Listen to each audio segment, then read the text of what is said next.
বিদেশ যারা বাংলাদেশ থেকে বলে, হ্যাঁ অমুকের বেটা বিদেশ থাকে, আমার বেটাটা গেছিল বিদেশ, তাই না নিয়ে যা থাকার জায়গাও দেয়নি, এরা দেখাও করেনি। বিদেশ দেখা করা যায় কিন্তু থাকার জায়গা দেওয়া যায় না। এই যে দেখছেন কোম্পানি এই বেডটা দিছে ভাই, তো এই জায়গায় যদি কোম্পানির আর একটা লোক থাকতো, এই জায়গায় একটা বেড বসতো, বসতো কিনা? কারণ সিস্টেম করে দিছে কোম্পানি, এই যে দেখছেন বেড বসানোর জন্য এই সাইডে একটা বেড দিবে। ঠিক আছে, কোম্পানি কিন্তু সিস্টেম করে দিছে। হয়তো এই সাইডে ফ্রিজ মিরিজ থাকবে, ঠিক আছে, অবশ্যই কোম্পানি দিবে। কোম্পানির লোক যখন এখানে থাকবে, তখন আমার যদি কোনো লোক আসে বা আমার আত্মীয় কেউ যদি আসে, এই লোকের মধ্যে এইরকম সাবানালা লোক আনে কিভাবে রাখবো? মানুষ যে বলে অমুকের বেটা বিদেশে থাকে, আমার বেটাটা গিয়েছিল, আমার বেটা গেছিল, তার কাছে না থাকার জায়গাও দেয়নি, দেখাও করে নাই। এই যে আইসি দেশ থেকে, ঠিক আছে, বিপদ মানে কঠিন বিপদ। এই যে দেখছেন, এই যে উমরা করে যাচ্ছে, তো বিপদে পড়ছিল, মাথা নাড়ে করছে ভাগ্নে, আর এটা মামাতো ভাই।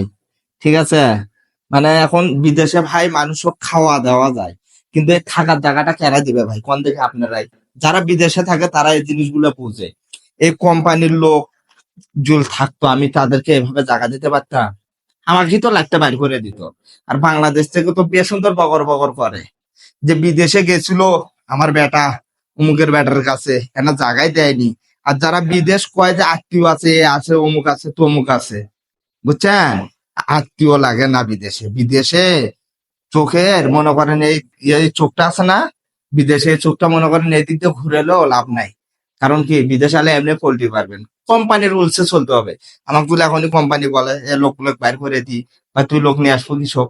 এরকম প্রতিটা প্রবাসীর সাথে এরকম হয়, প্রতিটা কোম্পানি। এমনও ভাই, এমনও কোম্পানিতে আছে, সেই কোম্পানির গেটের ভিতরে যাওয়া যায় না, মুদিরের পারমিশন লাগে। তাহলে একটা লোক কিভাবে নেজা রাখবে বলেন? এই যে কত ছোট একটা রুম, এই যে দেখছেন বেড, এটার থেকে বাইরে এটে দিছি, দিয়ে তাও না তিনজন থাকি, কষ্ট মষ্ট করে চারজন লোক থাকি আসছে দেশ থেকে। আর যদি রুম না দিতাম, বলতাম যে না হচ্ছে না, তাহলে কি একটা বিপদ হতো। এই বিদেশে সবচাইতে থাকার জায়গাটাই হলো মেইন। আর বাংলাদেশ থেকে বলে আমার বেটাটা গেছিল না, কোনটি জায়গা দিছে? এই কথাগুলো বাংলাদেশে যারা আছেন আর যারা বলেন, এই কথাগুলো বাদ দিয়েন ভাই। কারণ বিদেশে যারা থাকে তারাই বুঝে যে আসলে থাকার জায়গা নিয়ে কতটা কঠিন। এই জায়গায় একটা লোক থাকলে কি করবো? কোম্পানির লোক দিছে, এবার সে একটা লোক দিছে, কত ছোট একটা রুম। তাহলে বাংলাদেশ থেকে তো আপনারা বলেন খালি যে আমার বেটাখানা কাছে নিয়ে যা, আমার বেটাখানা নিয়ে যা, সবাই তো এই কথা বলে, কিন্তু থাকার জায়গাটা চিন্তা করছেন একটা বার? করেন নাই। কোম্পানি আমাকে কখন মানে বাড়ি করে দিবে সে চিন্তা তো আমি পাচ্ছি না, আর বলেন আমার বেটা নিয়ে যা, আমার বেটা নিয়ে যা। যে বিদেশের বিষয়টা বুঝছেন, যারা বিদেশ থাকে তারা জানে যে আসলে থাকার জায়গাটা কত কঠিন। কি ভাই? আর বাংলাদেশ থেকে আসে কিছু কিছু লোক আছে, পাগলামো শুরু করে দেয় কোনো জায়গা যদি থাকে। ভাই কোথাও লড়ার আগে, কোথাও থেকে কোথাও যাওয়ার আগে থাকার জায়গা চিন্তা করে নড়বেন বা যাবেন, তার আগে জানি যায়েন না। বিদেশ কিন্তু এই থাকার জায়গাটাই মেইন কষ্ট, বুঝছেন? খানা দিবে, আপনি খানা পাবেন বিদেশে, খানা যে কোনো লোক বললে আপনার খানা দিবে যদি না খাওয়াও থাকেন, কিন্তু এই থাকার জায়গাটা যাইতেই দিবে না ভাই। আমার কোম্পানি যদি দেখে কতগুলো সাবান, কোন আমার চাকরিটা থাকবে এই ছোট্ট একটা রুম। যাই হোক, এখন কেউ নাই দেখে আরো যদি পাঁচজন আসে, নিয়ে আসে রাখা যাবে, কোনো সমস্যা নাই। আর যদি রুমমেট থাকতো তাহলে আমি কিভাবে এই লোকগুলো রাখতাম? জীবনেও পারবো না। আর বাংলাদেশ থেকে হ্যালো বাবা, আমার বেটাখানা নিয়ে যাও, কান্দে লাভ নাই।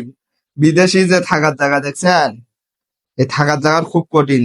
বাংলাদেশ থেকে অযথা বক বকায়েন না যে আমার বেটাখানা তোর কাছে নিয়ে যাস, সমস্যা নাই, আমার বেটা যায়। আর যারা কোম্পানি ছাড়ে পলায় তারও কই যে ভাই দেখছেন এই থাকার জায়গার যে কত কষ্ট বিদেশে। আর বলেন যে অমুকের কাছে না যাবার চাইছিলাম, যা থাকতে চাইছিলাম তাই নিয়ে যায়নি, এরকম পারবে বিদেশে কেউ নিয়ে এসে রাখতে? কেউ পারবে না, কোনো কোম্পানিতেই এলাও নাই। বুঝছেন? এটা বিদেশ ভাই, বিদেশটা অনেক কঠিন, এই কঠিনটা মানে নিতে হবে ভাই। আর বাংলাদেশ থেকে যারা বগর বগর করেন যে আত্মীয় থাকে বিদেশ যাবার চাইছিল, ওই বগর বগরটা না বাদ দিয়েন। দেখছেন বিদেশের অবস্থা। যাই হোক, আর কিছু কই নে, কষ্ট করে থাকার লাগবে। এখন ভাগ্নে হয়, মামাতো ভাই হয়, এটা না হলে আর এক জায়গা তো রাখে আসেন রাখতো। এখন আসছে যে ভাই তো বিদেশে আছেই, মানে ওরাও খুব খুশি বিদেশ আসে যে আমার মামা আছে, আমার মা তো ভাই আছে, মানে যাই আসবে মাথা নষ্ট, ভাই আছে, আত্মীয়র গরম দেখাচ্ছে। বিদেশ আত্মীয়র গরম নাই, যাই থাকে তারই থাকার জায়গা নাই, আর আপনারা মনে করেন আত্মীয়র গরম দেখান। হ্যাঁ, এটাই হলো বিদেশ। তো ভাই সবাই বুঝতে পারছেন বিদেশের বিষয়টা। যারা প্রবাসে থাকে তারাই জানে ভালো।